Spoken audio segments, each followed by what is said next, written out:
Hi and welcome to the podcast. I'm Chantal Broderick and today I'm joined by Melanie Haydon, Director of Deliberate Practice. Mel, welcome back. Great to see you. Thank you. Good to see you too. So we're talking today about affect forecasting. What exactly is affect forecasting and how does it affect us? So let's use an example to start with affect forecasting.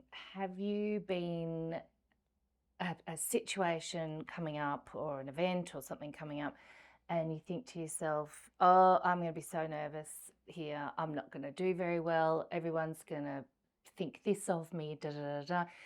And you end up going and everything's great. So sounds familiar. And everybody does it. Done it, right? Everybody does it. So what that is affect forecasting, where our brain comes in and tries to protect us or prepare us by forecasting what we're going to feel like in that situation. Often it is based on previous, but like previous experience that we've had. Experiences, but most often it is inaccurate in terms of the forecasting, the prediction. So why does our brain do that? Because it means that it can, as I say, protect or try and make sure we don't get into situations where we might be uncomfortable.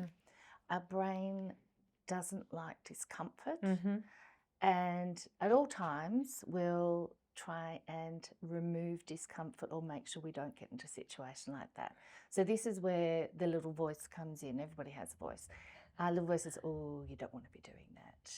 You remember what happened last time you met somebody new and, this puts you in this. So it makes you avoid those situations. And how might that translate into a work environment or what flow and effect might that actually have if we've got that voice inside our head trying to give us a little warning? It might mean that we don't put our hands up for opportunities. And this happens a lot. Again, the little voice talks us out of it. It might mean that we stay silent at times where it would be beneficial for us to not stay silent or to not show up when it would be either beneficial for us to show up or it certainly wouldn't be not beneficial to show up. And in a work situation, it can also mean that we're making assumptions which are incorrect. And therefore we go in with an assumption that doesn't match what we want the outcome to be. And what about when that little voice in our head says that line, something like, well, this is what I expect and everything will be okay when X, Y, and Z? Yes. Because we've all been there. Absolutely. So it can work in terms of us not doing something because we go, okay, well, I'll just finish this project. Everything will be okay when I finish this project. Or everything will be okay when I get a new team leader or a new manager. But what that means is that we're actually not living in the now.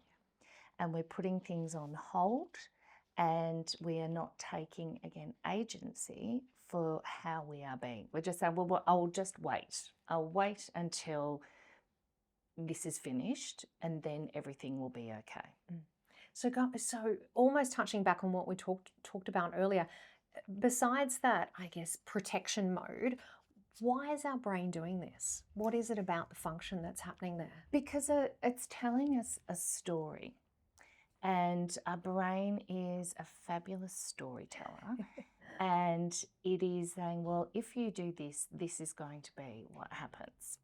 And being creative, being a storyteller is often seen as a really positive thing. And it can be if you are trying to engage people into something, trying to be creative in how you tell a story. However, what this is doing with us is it stops us from being effective in the moment, right here and in the now. So it's either putting us into a future prediction or it's basing a story on what we have previously. So let's talk about real case scenarios, so real work environment scenarios. What are a couple of examples that people who are watching might be able to relate to Mm. within their workplace of Mm. where affect forecasting might come into play, Mhm. and what are the outcomes that Yeah. are often generated from those situations? So it may be that a new manager has started. You might have some feelings of uncertainty there to start with. And this new manager walks in and they wear their hair the same way as a previous manager of yours did. And you didn't like that previous manager. So therefore, they will also not be a good manager. Now, if you do the maths, that It doesn't really add up. really add up, but our brain doesn't care about that. Sometimes it can be just we're looking for pattern matching. We're looking for a Right. similarity, and it might only be 2%. They might have the same way of speaking one word, therefore, that is going, you put them in that box and they can't get out of that box. And by having that assumption and creating that judgment, it's unfair for the new manager, but it's also unfair for us. It's not a growth mindset. Yeah, absolutely. And even as you're talking, I'm thinking about outside of the workplace when we look at politicians or Mhm. public figures, Mhm. how quick our brain Mhm. often jumps to that Mm. that sort of mode straight away. So let's talk about solutions. How can we stop our brain kind of hijacking us and going straight into that effect forecasting? What are some ways to work through that? I think that, first of all, being aware is Mhm. really important, and thinking about what is happening right here, right now.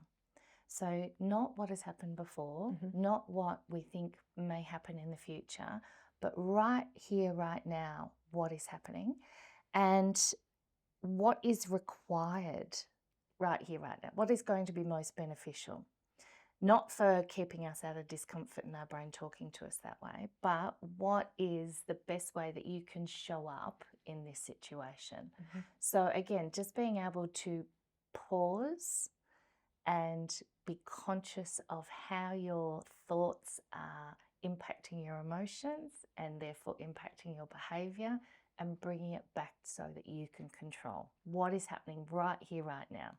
And if we do that, if we take that pause and we think about being in the now, what flow and effect or what impact does that have on us?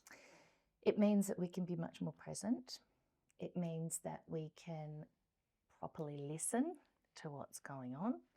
It means that we can go with the change. Often this will occur when there's change happening as well. It means that we can be emotionally available for other people. It means that we can make better decisions. We could go on and on and on. There's a lot of things that hold us back by doing this affect forecasting. So if we can just remind ourselves to be in the present, then it will have massive impact and benefit to our work. Absolutely. Or to ourselves. To ourselves, yeah, absolutely. And so if we were to wrap all of that up and just leave our viewers today with one takeaway that would help them from moving away from that automated response that we all do, that little voice in our head that all just goes automatically into that scenario, what's one way or one takeaway that you would give them today that would improve things at work? Not saying it's easy, but it can be a bit of a challenge. But where are you spending most of your thought process? So just checking with yourself, am I actually in the present moment, or am I predicting what's going to happen, or am I looking backwards? So just, 3 times a day, stop yourself and go, where's my focus right now? Am I right here in the present, or am I in the future, in the past? And it sounds to me like that is particularly important to us, that question, when we're going through types of change. Definitely. As you mentioned. And that's when we can feel the most kind of, like it's a bit of a roller coaster during those times. So I think it's a really important and practical takeaway is just stop, pause, and have a think about where we're sitting at that time. Absolutely. Uncertainty is always going to be around, and our brain tries to have things as certain as possible, but it gets it wrong. So. Yeah, yeah, no, great. Mel, thank you so much for joining us today. Thank you all for joining us once again today for this conversation. Thank you to Mel. I hope that you got some great insights and takeaways from our conversation today about affect forecasting, and we'll see you again very soon.